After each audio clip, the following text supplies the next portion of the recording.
$2500 രൂപയാക്കും ക്ഷേമ പെൻഷൻ എന്ന് പറഞ്ഞാണ് തെരഞ്ഞെടുപ്പിനെ നേരിട്ടത്. ആ വാഗ്ദാനവും കൂടി വിശ്വസിച്ചാണ് അവരെ സർക്കാരിനെ അധികാരത്തിലേറ്റിയത്. 200 രൂപ പോലും കൂട്ടാൻ കഴിയാത്ത സാഹചര്യം, അത് ജനങ്ങളോടുള്ള വിശ്വാസ്യതയുടെ പ്രശ്നം കൂടിയല്ലേ? അത് കർഷക തൊഴിലാളി പെൻഷൻ 45 രൂപയായി പ്രഖ്യാപിച്ച നയനാർ സർക്കാർ ആ പെൻഷൻ കൊടുത്തതിനെ കുറിച്ച് കരുണാകരൻ പറഞ്ഞത് ഇത് പ്രത്യുൽപാദനപരമല്ല എന്നാണ്. കേരളത്തിലെ സാമൂഹ്യ സുരക്ഷാ പെൻഷൻ കൊടുക്കുന്നത് രാജ്യം തകർക്കും, നാട് തകർക്കും. ഇതാണ് കോൺഗ്രസിന്റെ പ്രത്യയ ശാസ്ത്രം. നീ നിന്റെ കാര്യം മാത്രം പറഞ്ഞാൽ മതി, അവന്റെ കാര്യം അവൻ പറഞ്ഞോളൂ. ഓരോ വർഷവും കേരളത്തിലെ ഇടതുപക്ഷ ജനാധിപത്യ സർക്കാർ പദ്ധതി വിഹിതം വെട്ടിക്കുറച്ചു എന്ന ബഹുമാനപ്പെട്ട MLA മനോരമ ചാനലിൽ പറഞ്ഞത് പച്ച നുണയാണ്. അലക്കാൻ എവിടെ പോയി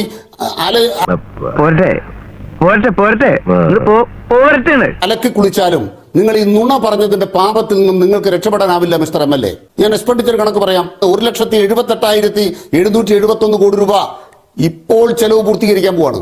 ഞങ്ങൾക്കൊരു മടിയില്ലെന്ന് ജനങ്ങളോട് തുറന്നു പറയാൻ. എന്നിട്ട് നമ്മളിപ്പോ ഈ നടപ്പ് വർഷം തീരുമ്പോ 99,000 കോടി 1,00,000 കോടിയിലേക്ക് കേരളത്തിന്റെ നികുതിയേതര വരുമാനം വർദ്ധിച്ചിരിക്കുന്നു. ഇവിടുന്ന് 47,000 കോടിയിൽ നിന്ന്. നിന്റെ വായിൽ എങ്ങനെയാടാ ഇത്രയും പെട്ടെന്ന് ഇത്രയും വലിയ നുണകൾ വരുന്നത്?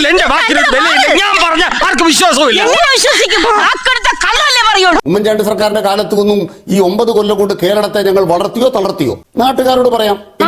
പറയുമ്പോൾ ഒരു കാര്യം ശ്രീ അനിൽകുമാർ, 2500 ക്ഷേമ പെൻഷൻ നൽകാമെന്ന് കേരളത്തിലെ പാവപ്പെട്ട മനുഷ്യരോട് 2021 പറയുമ്പോൾ അത് കേന്ദ്ര സർക്കാർ തന്നിട്ട് കൊടുക്കാം എന്ന പ്രതീക്ഷയിലായിരുന്നു നിങ്ങൾ പറഞ്ഞത്. അങ്ങനെയെങ്കിൽ ഇപ്പോൾ ഈ പറയുന്ന റവന്യൂ കമ്മി ഗ്രാന്റിന്റെ കാര്യത്തിലായാലും GST നഷ്ടപരിഹാരത്തിന്റെ കാര്യത്തിലായാലും ഒക്കെ തെറ്റിദ്ധരിപ്പിക്കലല്ലേ വാസ്തവത്തിൽ സർക്കാർ നടത്തുന്നത്? റവന്യൂ കമ്മി ഗ്രാന്റും 15ാം ധനകാര്യ കമ്മീഷൻ തീരുമാനിച്ചത് എത്രയാണ് 5 വർഷത്തേക്ക് എന്നുള്ളത് നേരത്തെ അറിയാവുന്ന കാര്യമാണ്. അപ്പോൾ അതിൽ നിന്ന് പ്രതീക്ഷിക്കാൻ വകയില്ല. GST നഷ്ടപരിഹാരം 2022 ജൂണിൽ തീരുമെന്നുള്ളത് നേരത്തെ ധാരണയായതാണ്. അപ്പോൾ അതിനപ്പുറത്തേക്ക് അത് കിട്ടുമെന്ന് പ്രതീക്ഷിക്കേണ്ടതില്ല. പിന്നെ ഇപ്പോൾ കേന്ദ്രം തരാത്തത് കൊണ്ട് 2,500 അല്ലെങ്കിൽ 2,000 1,800 പോലും ആക്കാൻ കഴിയുന്നില്ല എന്ന് പറയുന്നത് അതിനെന്ത് അടിസ്ഥാനമാണുള്ളത്? മാഡം, എന്റെ ആത്മാർത്ഥയിൽ നിങ്ങൾ ഫ്രൂട്ട്ലെസ് ഗോരി ഒഴിക്കരുത്. ഈ മോദി സർക്കാർ വന്ന ഈ സർക്കാരിന്റെ കാലത്ത് കേന്ദ്ര പദ്ധതികളിൽ അവരുടെ വിഹിതം അവർ 75% തന്നുകൊണ്ടിരുന്ന 60% വെട്ടിക്കുറച്ചു. അതൊന്നും ഇവിടെ ആർക്കും അന്വേഷിക്കണ്ടല്ലോ. കേന്ദ്ര പദ്ധതികൾ ഏത് വന്നാലും 75% കേന്ദ്ര വിഹിതം ഉണ്ടായിരുന്നു. 60% ആക്കി മാറ്റി. എന്ത് ചെയ്യും? കേന്ദ്ര സർക്കാർ ചെയ്യുന്ന ദ്രോഹം എന്താണ്? ഏത് കേന്ദ്ര പദ്ധതി നടപ്പാക്കിയാലും നിങ്ങൾ അഡ്വാൻസ് പണം കൊടുക്കണം. നമ്മൾ അഡ്വാൻസ് പണം കൊടുത്തിട്ട് ഒരു കൊല്ലോ 1.5 കൊല്ലോ കഴിഞ്ഞിട്ട് പൈസയും കൊടുത്തിരുന്നു. നമ്മൾ ഇവിടുന്ന് പൈസ എടുത്ത് കൊടുക്കും. മനസ്സിലായില്ലേ? മനസ്സിലായി. നിങ്ങൾ ഇന്ന് അഡ്വാൻസ് കൊടുത്താൽ ഇന്ന് നിങ്ങളുടെ കടബാധ്യത കണക്കെടുക്കുകയാണ്. അപ്പൊ എന്ത് ചെയ്യും? ഈ വർഷത്തെ ബഡ്ജറ്റ് പ്രവർത്തനം നടക്കില്ല. കേന്ദ്ര സർക്കാരിന്റെ പൈസ അഡ്വാൻസ് കൊടുക്കാൻ ബഡ്ജറ്റ് പ്രൊവിഷൻ മറ്റ് സംസ്ഥാനങ്ങളിലൊക്കെ എങ്ങനെയാണ്? കേന്ദ്ര സർക്കാർ നെല്ലെടുപ്പിന് പൈസ തരുന്നു. രാജ്യത്തെ എല്ലാ സംസ്ഥാനങ്ങൾക്കും ഒരേ നിയമമാണല്ലോ ബാധകം. മറ്റ് സംസ്ഥാനങ്ങളിൽ നടക്കുന്നത് UP-യില് പാചകം ചെയ്യുന്ന ഒരു സ്കൂളില് ഒരു മാസക്കാലം അവർ കൊടുക്കുന്ന ശമ്പളം 1000 രൂപ. കേരളത്തിൽ അതേസമയം എത്ര ശമ്പളം കൊടുക്കുന്നത്? 8,500 രൂപ. ബാക്കി ആരെ ശമ്പളം കൊടുക്കേണ്ടത്? കേരള സർക്കാർ. ഞാൻ ഇന്ത്യയിലെ എല്ലാ സ്റ്റേറ്റുമായിട്ട് രാജ്യത്തെ മറ്റെല്ലാ സംസ്ഥാനങ്ങളിലും കേന്ദ്രവും സംസ്ഥാനവും ചേർന്ന് നടപ്പാക്കുന്ന പദ്ധതികളുടെ മാനദണ്ഡം അതാണ്. അത് പാലിക്കാൻ പറ്റാത്തത് കേരളത്തിൽ മാത്രം പാലിക്കാൻ പറ്റാതാവുന്നത് എന്തുകൊണ്ടാണ്? അയ്യോ, മാനദണ്ഡം പാലിക്കാതെയല്ല. കേന്ദ്ര സർക്കാർ അവരുടെ പദ്ധതിയായിട്ട് പ്രൈം മിനിസ്റ്റർ യോജന എന്ന് പറഞ്ഞ യോജനകൾ ഉണ്ടാക്കും. PM പോഷൻ യോജന. PM പോഷൻ യോജന മുട്ടയും പാലും ഉണ്ടോ? മുട്ടയും പാലും പിണറായി സർക്കാരെ കൊടുക്കണം, PM പോഷൻ അല്ല. ഈ PM പോഷന്റെ അവസ്ഥ എന്താ? ഒന്നുമില്ല, കാശ് ചെറിയ പൈസ തരും. ഈ ചെറിയ പൈസ വെച്ച് പദ്ധതി നടക്കത്തില്ല. അപ്പൊ പിന്നെ ആ പൈസ ഇങ്ങോട്ട് വേണ്ടേ? അതിനാ പദ്ധതിയിൽ നമ്മൾ അതിന്റെ ഭാഗമായിട്ട് സംസ്ഥാന വിഹിതം ഇടും. സംസ്ഥാന വിഹിതം ഇടുമ്പോൾ എന്താ സംഭവിക്കുക? ഇപ്പൊ റേഷന്റെ തന്നെ സംസ്ഥാന വിഹിതം എന്ന് പറയുന്നത് കേന്ദ്രം തരുന്നതിന്റെ 3-4 ഇരട്ടി കൊടുക്കണം. ഇത് കേരളം എന്ന് പറയുന്നത് വളർന്ന സംസ്ഥാനമായതുകൊണ്ട് ഇവിടെ ഓരോ കാര്യത്തിനും വരുന്ന അധിക ചെലവ് കേരളം കൂടുതൽ വഹിക്കും. കാശ് വാങ്ങുന്നുണ്ട്, പക്ഷെ അവർക്ക് അതുപോലെ തന്നെ ചെലവുണ്ട്. അതെന്താ ആരും മനസ്സിലാക്കാത്തത്? ഉത്തരേന്ത്യയിലെ മറ്റു സംസ്ഥാനങ്ങൾക്ക് ആ പ്രശ്നമില്ല. അതിപ്പോ ഓരോ കീഴ്വഴക്കങ്ങളാവുമ്പോ അത് ചെയ്യാതെ ഇഷ്ടം പോലെ പദ്ധതികൾ പ്രഖ്യാപിച്ച ശേഷം കേന്ദ്രം തരാത്തത് കൊണ്ട് നടപ്പാക്കാൻ പറ്റുന്നില്ല എന്ന് പറയുന്നത് ജനങ്ങളുടെ കണ്ണിൽ പൊടിയിടലല്ലേ എന്നുള്ളതാണ്. ഞാൻ നേരത്തെ ചോദിച്ച റവന്യൂ ഡെഫിസിറ്റ് ഗ്രാന്റിന്റെയും അതുപോലെ തന്നെ GST നഷ്ടപരിഹാരത്തിന്റെയും കാര്യത്തിലൊക്കെ വസ്തുതകൾക്ക് നിരക്കാത്ത കാര്യങ്ങളല്ലേ പറയുന്നത്? റവന്യൂ ഡെഫിസിറ്റ് ഗ്രാന്റ് എത്ര കിട്ടുമെന്നുള്ളത് 15ാം ധനകാര്യ കമ്മീഷൻ രൂപീകരിച്ച ശേഷം അപ്പോൾ തന്നെ അറിയാം അടുത്ത 5 വർഷം എത്ര കിട്ടുമെന്നുള്ളത്. GST നഷ്ടപരിഹാരം 2022 ജൂണിൽ തീരുമെന്നുള്ളത് സംസ്ഥാനങ്ങൾക്കിടയിൽ ധാരണ ഏതാണ്? GST കൌൺസിലിൽ ധാരണ ഏതാണ്? അത് പിന്നെയും കിട്ടും എന്ന് പ്രതീക്ഷിച്ചുകൊണ്ട് ഞങ്ങൾ 2,500 രൂപ ക്ഷേമ പെൻഷൻ നൽകാം എന്ന് ഒക്കെ ജനങ്ങളോട് പറയുന്നത് രാഷ്ട്രീയ ധാർമ്മികതയ്ക്ക് തന്നെ നിരക്കുന്നതാണ്. കോവിഡ് വന്നാൽ ആ 2 കൊല്ലത്തെ കോവിഡിന്റെ ആഘാതം മൂലം സമ്പദ്ഘടന ഇങ്ങനെ തകരുമെന്നുള്ള കാര്യത്തിൽ എല്ലാവർക്കും നല്ല ധാരണ ഉണ്ടായിരുന്നു. ഈ പാതിരാത്രിയിലെ നോട്ട് നിരോധനം നടപ്പാക്കുമെന്നുള്ള കാര്യം എല്ലാവർക്കും അറിയാമായിരുന്നു. GST റിജിം വരുമ്പോൾ അതിന്റെ ഭാഗമായിട്ട് കമ്പ്യൂട്ടർ സംവിധാനം കൃത്യമായിട്ട് പ്രവർത്തിപ്പിക്കാൻ കേന്ദ്രം തയ്യാറായിട്ടില്ല എന്ന കാര്യം എല്ലാവർക്കും അറിയാവുന്ന കാര്യമാണോ? കേരളം തയ്യാറായിരുന്നു. കേരളം ഇപ്പോഴാണ് GSTയുമായി ബന്ധപ്പെട്ട പ്രവർത്തനങ്ങൾ നിശ്ചയിക്കപ്പെട്ട രീതിയിൽ നടപ്പാക്കിയത്. ശ്രീ അനിൽകുമാർ, GST നടപ്പാക്കുമ്പോൾ സോഫ്റ്റ്വെയർ ഇംപ്ലിമെന്റ് ചെയ്തതിൽ കേന്ദ്രമാണ് പരാജയപ്പെട്ടത്. സംസ്ഥാനങ്ങൾ ശ്രദ്ധിച്ചില്ല. അതിന് കാരണം എന്താണ്? സംസ്ഥാനങ്ങൾക്ക് അവരുടെ നഷ്ടപരിഹാരം അഷ്വേർഡായിരുന്നു. ഇന്ത്യയിൽ ആദ്യമായി അതിന്റെ സോഫ്റ്റ്വെയർ കൃത്യമായി ഡെവലപ്പ് ചെയ്ത് കേരള സംസ്ഥാനമാണ്. അതെ, നീയാണോ? അതെ, ഞാനാണ്. അതിന് കേരളത്തെ കേന്ദ്രം അഭിനന്ദിച്ചു. ഇതല്ലേ യാഥാർത്ഥ്യം? രണ്ടാമത്, കേരളത്തിന് നികുതി കുടിശ്ശികയുമായി ബന്ധപ്പെട്ട് തർക്കം ഉണ്ടായിരുന്നു. ആ തർക്കം നമ്മൾ ഉന്നയിക്കും. തർക്കം ഉന്നയിക്കുന്ന കേന്ദ്രവും കേരളം കൂടെ എൻഗേജ് ചെയ്യുന്നതാണ്.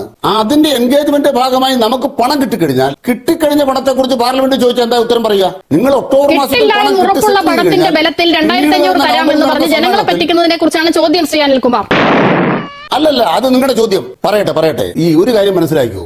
ഞാൻ കൃത്യമായിട്ടൊരു ചോദ്യം ചോദിച്ചല്ലോ. കേന്ദ്ര പദ്ധതികളിൽ 75% എന്നുള്ളത് 60% ആക്കി കുറയ്ക്കുമെന്ന് ഞങ്ങൾക്ക് മുന്നറിവുണ്ടായിരുന്നു. കേന്ദ്ര സർക്കാർ നമ്മുടെ പെൻഷൻ ഫണ്ട് ബോർഡ് എന്നൊരു സാധനമുണ്ട്. പെൻഷൻ ഫണ്ട് ബോർഡിനെതിരായിട്ട് കേസ് കൊടുത്ത മാന്യനാണല്ലോ ഈ ഇരിക്കുന്ന മാത്യു കുഴൽനാടൻ. എന്തിനാ അദ്ദേഹം ഉന്നയിച്ചത്? ഇതൊരു നടക്കി പോണ ലക്ഷണില്ല. പെൻഷൻ ഫണ്ട് ബോർഡിന് അഡ്വാൻസ് ആയിട്ട് പെൻഷൻ കൊടുത്തുകൊണ്ടിരുന്നു. പെൻഷൻ മുടക്കാൻ വേണ്ടി മാത്യു കുഴൽനാടനും അല്ലല്ല. ഒരു കാര്യം കൂടെ ഞാൻ പറയണമെന്നുണ്ടെങ്കിൽ MLA പറഞ്ഞു. പറയട്ടെ. ഞാൻ ബഹളം വെക്കുകയാണ്. ഞാൻ സംസാരിക്കല്ലേ? ഞാൻ സംസാരിക്കുന്ന ആളല്ലേ. നിങ്ങൾ കള്ളം പറഞ്ഞ തുറന്നു കാണിച്ചിട്ട് നിങ്ങൾ എന്തിനാ ഇത്ര വിഷമിക്കുന്നത്? ഒറ്റ മിനിറ്റ്. ഞാൻ ബഹളം വെക്കുകയല്ല, വർത്താനം പറയാണ്. കള്ളം പറയരുത്.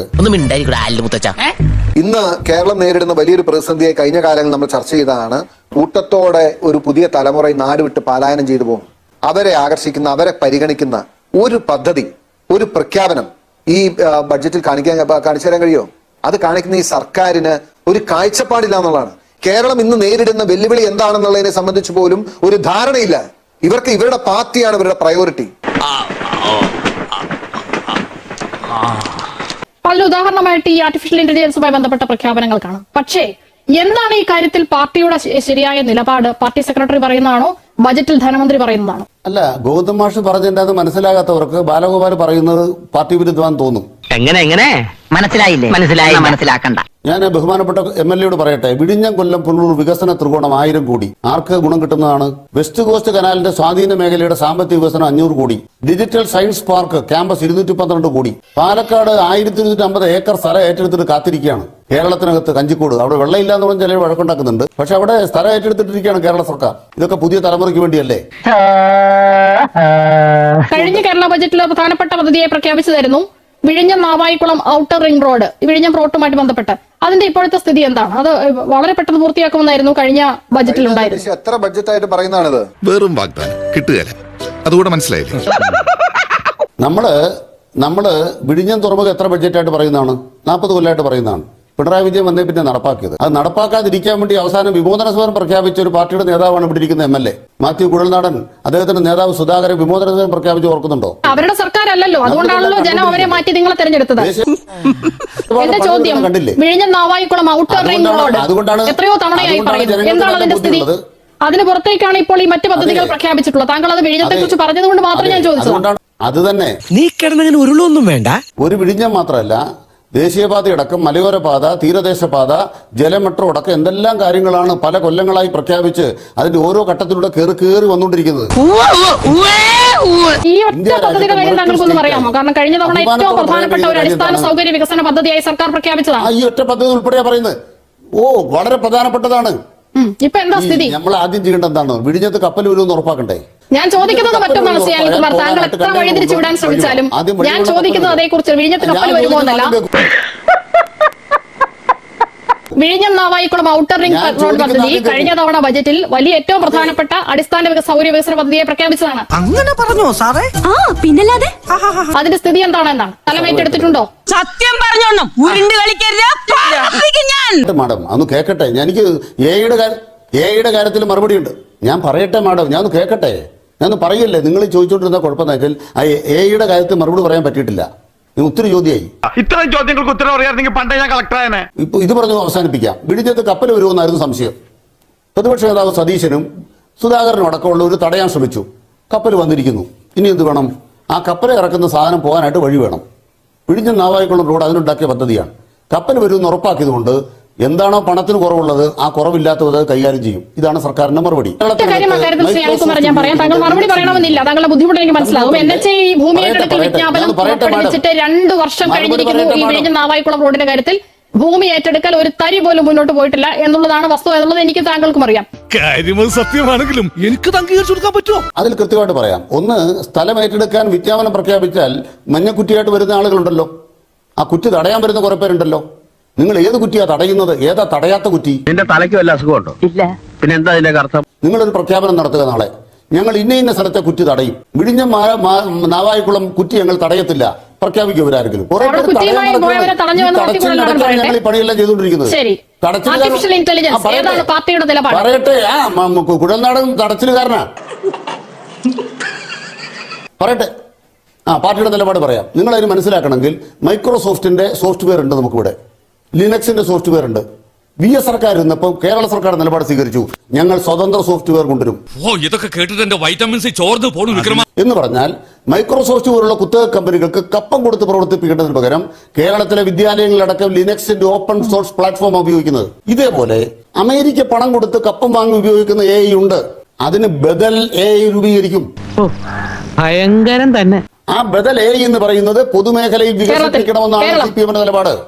അങ്ങനെ പൊതുമേഖലയിൽ വികസിപ്പിക്കത്തക്ക വിധം കേരളത്തിൽ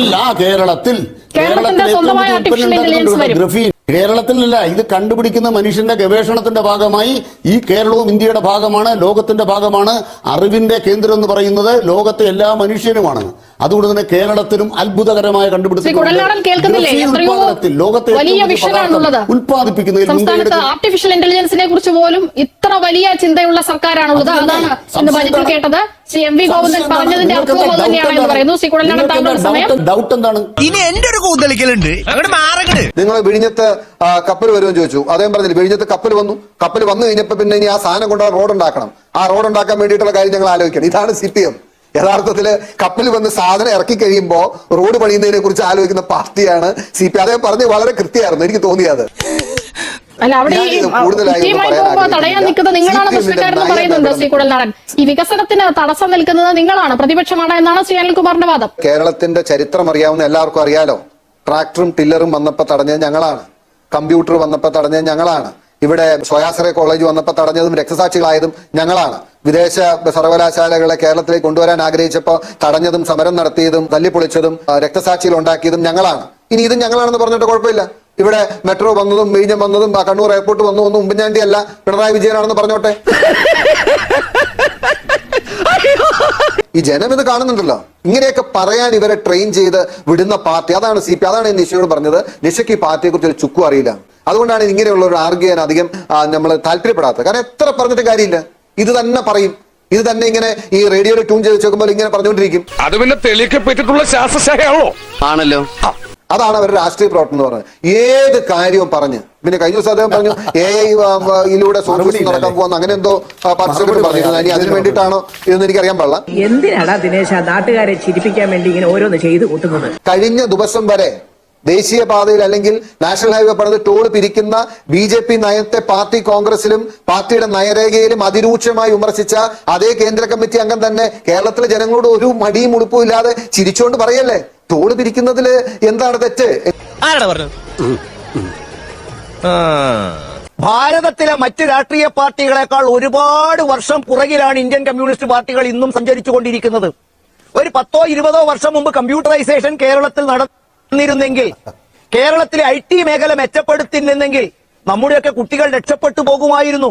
കേന്ദ്ര ഗവൺമെന്റിന്റെ പദ്ധതികൾ ഇന്ന് CPM ശരിവെക്കുന്നുവെങ്കിൽ അതാണ് കേരളത്തിന്റെ ടൂറിസം മേഖലയ്ക്ക് ആക്കം കൂട്ടുന്നത് എന്ന് പറഞ്ഞിരുന്നെങ്കിൽ, മാത്രമല്ല ഗീതാ ഗോപിനാഥ് എന്ന് പറയുന്ന അങ്ങ് യൂറോപ്യൻ സാമ്പത്തിക ശാസ്ത്രത്തിന്റെ ഒരു വക്താവിനെ കേരളത്തിലെ ധനകാര്യ ഉപദേഷ്ടാവായി വെക്കുമ്പോൾ കമ്മ്യൂണിസം കാലഹരണപ്പെട്ടിരിക്കുന്നു. മനുഷ്യൻ ഇത്രക്ക് ചീപ്പാവരുത്. അതെ, അത് തന്നെ എനിക്കും പറയാനുള്ളത്. മനുഷ്യനാണല്ലേ ഇത്രക്ക് ചീപ്പാൻ പാടില്ല. ഇടതുപക്ഷം എന്ന് പറയുന്നത് ഈ രാജ്യത്തിന്റെ വികസനത്തിന് കൊള്ളുന്നതല്ല. 36 കൊല്ലം ഞങ്ങളെടുത്ത് തകർത്ത ബംഗാളിനെ പോലെയല്ല. ത്രിപുരയിൽ പോയല്ല.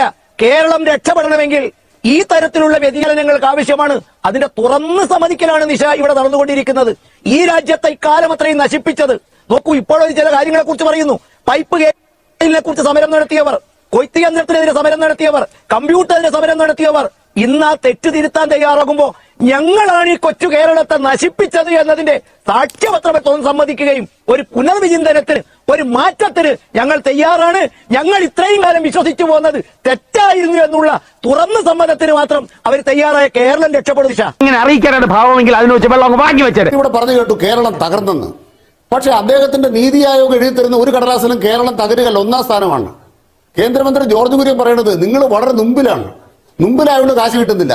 ഇപ്പൊ ഇദ്ദേഹത്തിന്റെ വക്താവ് പറയുന്നത് കേരളം തകർന്ന. എവിടെയാ സാർ കേരളം തകർന്നത്? പിടിച്ച് നീ ഇവിടം വരെ എത്തിയതല്ലേ മോനെ. ഇന്ത്യ രാജ്യത്ത് കേരളം പിന്നിൽ നിൽക്കുന്ന, ഞാനൊരു ചലഞ്ച് പ്രഖ്യാപിക്കുകയാണ്. ഇന്ത്യ രാജ്യത്ത് കേരളം പിന്നിൽ നിൽക്കുന്ന ഒരു മേഖല പറയാമോ? എന്താ ചലഞ്ച് ചെയ്യാണ്. ഞാൻ പറയട്ടെ സാർ, നിങ്ങൾ ചർച്ച. ഞാൻ നീതി ആയോഗിന്റെ കണക്കാ ചോദിക്കുന്നത്. നരേന്ദ്രമോദി പ്രധാനമന്ത്രി അദ്ദേഹം അധ്യക്ഷനാണ്. ഞാൻ പറയട്ടെ സാർ, ഒരു മേഖല പറയൂ മെച്ചപ്പെട്ടത്. ഒറ്റ മേഖല അവസാനം പറഞ്ഞോട്ടെ. നമ്മൾ ആദ്യം 28ാം സ്ഥാനത്ത് കിടന്ന് 15ാം സ്ഥാനത്തായി വ്യവസായ മേഖലയിൽ, ഈസ് ഓഫ് ഡൂയിങ്ങില്. ഇപ്പൊ 1ാം സ്ഥാനത്ത് വന്നു. പത്രം വായിച്ചില്ലേ? പി രാജീവൻ അവാർഡ് കൊടുത്ത നിങ്ങളുടെ കേന്ദ്രമന്ത്രിയല്ലേ? ഞാൻ പറയാം. ആരോഗ്യ മേഖല വീണ ജോർജിന് വിളിച്ച് അവാർഡ് കൊടുത്താരാ? ഞാൻ പറയണം. പി രാജീവനെ ഡൽഹി വിളിച്ച് സമ്മാനം കൊടുത്താരാ? ഞാൻ പറയാം. വീണ ജോർജിനെ ഡൽഹി വിളിച്ച് സമ്മാനം കൊടുത്താരാ? ഞാൻ ഈശ്വര, ഇവിടെ ആരില്ലല്ലോ ഇതൊന്ന് പറഞ്ഞു ചിരിക്കാനായിട്ട്. പി രാജീവന് പുരസ്കാരം കൊടുത്തത് താങ്കൾ കണ്ടില്ലായിരുന്നു? ഞങ്ങൾ കണ്ടിരുന്നു, ഒരു മെമന്റോ കൊടുത്തിരുന്നു. അതായത് കുറച്ച് കാര്യങ്ങൾ മെച്ചപ്പെടുത്തിയവർക്കുള്ള 18 സംസ്ഥാനങ്ങളെ വിളിച്ച് മെമന്റോ കൊടുത്തപ്പോൾ പി രാജീവന് കൊടുത്തത് ഞങ്ങൾ ഡൽഹിയിൽ കണ്ടിരുന്നു. ശ്രീ ജയചന്ദ്രൻ അറിഞ്ഞിരുന്നില്ല.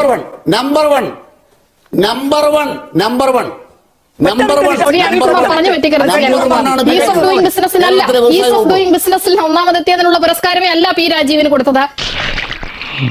എന്നെ പറ്റിക്കണ്ട, എനിക്കറിയാം. ഏപ്രിൽ ഫൂൾ അല്ലേ? ചില ക്രൈറ്റീരിയകളിൽ മുന്നോട്ട് വരാൻ കേന്ദ്രം ആവശ്യപ്പെട്ടിരുന്നു. അതിൽ മുന്നോട്ട് വന്നതിനുള്ള ഒരു അംഗീകാരം എന്ന നിലയിൽ, പ്രോത്സാഹനം എന്ന നിലയിലാണ് കൊടുത്തത്. അത് പുള്ളി ഇങ്ങനെ നമ്പർ വൺ പറഞ്ഞുകൊണ്ടിരിക്കും. എന്നെ ഇങ്ങനെ വെട്ടിലൊന്നും വീഴ്ത്താൻ പറ്റില്ല. ഒരു കാര്യം കേൾക്കൂ. ഞാൻ പറയാം, കൃത്യമായിട്ട് പറയാം. നിക്ഷേപ സൗഹൃദ സംസ്ഥാനം എന്ന നിലയ്ക്ക് 28ാം സ്ഥാനത്തായിരുന്നു കേരളം. കഴിഞ്ഞ കൊല്ലം 15ാം സ്ഥാനത്തായിരുന്നു. ഇക്കൊല്ലം എത്രാം സ്ഥാനത്താണ്? നിഷ ഉത്തരം പറഞ്ഞാൽ മതി. എനിക്കറിയില്ല. നിങ്ങൾ പിച്ചളയെന്ന് പറഞ്ഞു. താങ്കൾ പറഞ്ഞോളൂ. നിങ്ങൾ പിച്ചളയെന്ന് പറഞ്ഞു. എന്റെ ചോദ്യം നിഷയുടെ അറിവ് എത്രയാ? അല്ല, പി രാജീവിന് പിച്ചളയാന്നല്ല നിങ്ങൾ പറഞ്ഞേ. പി രാജീവ് പിച്ചള വാങ്ങിക്കാൻ പോയിന്നല്ലേ നിങ്ങൾ പറഞ്ഞത്? മന്ത്രി പി രാജീവ് പിച്ചള വാങ്ങിച്ചെന്നല്ലേ പറഞ്ഞത്? എത്രാം സ്ഥാനം? തലച്ചോറില്ലാതെയും ഒരു ജന്തുവിന് ഇത്രയും കാലം ജീവിക്കാമെന്നതിന് ഏക ഉദാഹരണമാണ് ഈ തിരുമണ്ടൻ. താങ്കൾക്ക് അങ്ങനെ തോന്നിയെങ്കിൽ എനിക്ക് പറയാൻ പറ്റില്ല. ഞാൻ അങ്ങനെ പറഞ്ഞിട്ടില്ല. നിങ്ങൾക്ക് പിച്ചളയാന്ന് തോന്നും. എന്തോന്ന് അടവ് എവിടെ നിന്ന് കിട്ടിയോടോ ഈ ഉണ്ടാക്കണേ? മലയാളിക്ക് അഭിമാനിക്കുക. ഈ മലയാളിക്കെതിരാണ് കേന്ദ്ര സർക്കാർ, മലയാളിക്കെതിരാണ് കോൺഗ്രസ്, ഈ കേരളത്തിനെതിരാണ് ഇവരെല്ലാം. പുരസ്കാരം കൊടുക്കുക. പച്ച തെറിയേക്കണ്ട ഇറങ്ങി പയ്ക്കാം.